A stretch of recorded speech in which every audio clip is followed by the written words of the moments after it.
Hello, welcome to our letter C activity. We're working on the letter C this week, and we're going to do some fun things with the words today.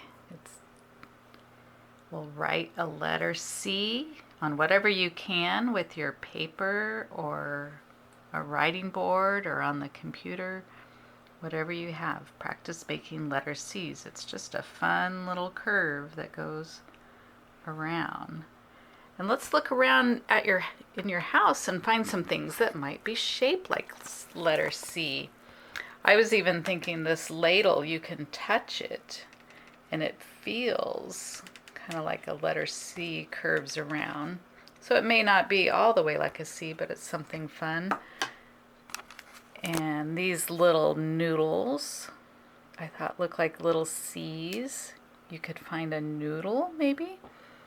Here's these little twist ties. You can bend them and shape them like a letter C. Harder to do with just one hand, but that could be like a letter C.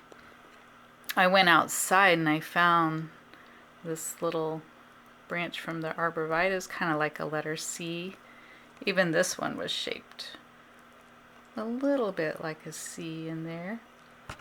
And I found a chain that you can bend around. You could use a necklace or some other thing, make a letter C out of that. I also found some string. We could make a big letter C with this one. Bend it around right.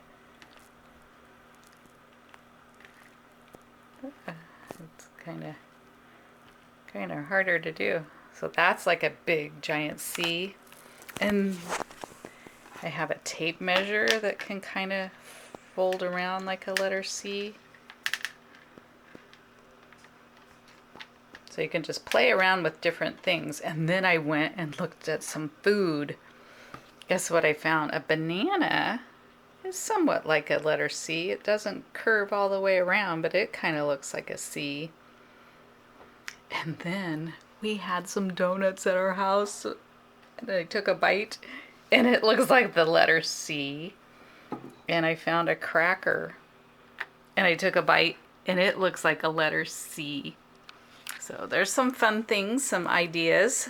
I want to see what you can find at your house that looks like the letter C, or you can draw it in our seesaw activity or on paper or a whiteboard, whatever you might have at your house. So have fun playing around with the letter C.